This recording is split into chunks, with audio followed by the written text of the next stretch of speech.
up in the club and get shit cracking.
Chilling with Bassjackers.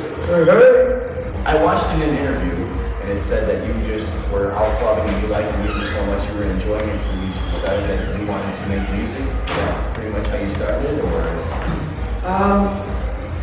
Well, actually, I was a clubber and I was really fascinated by the art of DJing. So at some point I started picking up DJing, but I didn't know how to make music, and that's when Ralph came into play, because he was my best friend already. And I knew he was like trying to produce music on his computer, and it was kind of a new thing. He was working on Fruity Loops at the time, like Fruity Loops, it was Fruity Loops 4 or whatever. And he didn't make any like genre, he was just playing around with it. And I showed him some like house tracks. I thought, maybe we can try to make something like this or that. And within 2 months, we had our first track ready. So that's awesome. Yeah. What was your first big gig? First big gig? Yeah, that depends. What is a big gig? Okay, I mean, I watched a lot about prior to this interview, and I know that you said that you say that in the Netherlands you are kind of spoiled a little bit with music. It's harder to impress them than it is here. It's not really that they're spoiled. It's more that they've seen it all. Yeah. And you have to work for your crowd. But I think the first big gig was actually before Bassjackers. I used to play a little bit more like techno kind of sound, and like via I got a gig at a big festival. It was under the name Marlon, and I played an opening set for Louisville, which is a big like techno here. That was the first big gig in the sense of you have to play in front of a crowd, and I was like nervous. 2 days before, I couldn't even eat. I was like, oh, I have to play a show. So for that was the first. For Bassjackers, it was different. The first big Bassjackers gig was actually back 2007. We got our first shows. That was because, you know, like you start from being a bedroom DJ to getting your own shows, and that is a big thing. And then we got, in 2011, we got our international breakthrough with our track Mush Mush. And then we got to play with Tiesto in Ibiza, and that was for sure the biggest breakthrough, actually. Like that was the big gig. 2011, Ibiza, after Tiesto, at Privilege. 11,000 people. I had a lot of Jägermeister. Yeah. How'd you come up with the name? It used to be like a really big secret, but I think people are ready for it now. There was this South Park episode about the Jersey Shore. And there was a part in it, like Snooki got Smush Smush, and we watched that episode right before we were working on the track. We had to save the session file. We're like, yeah, Mush Mush, Mush Mush. And we kept it that way.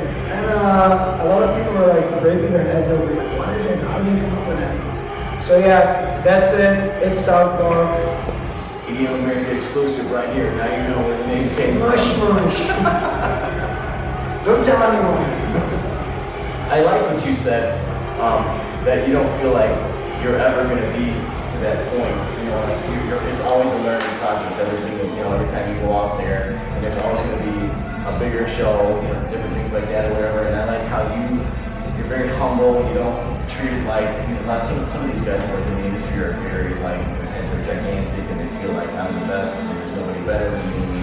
And I've reached the epitome where it is, and it's like, you may mention that, if you stop growing, then you're just done, you're stagnant.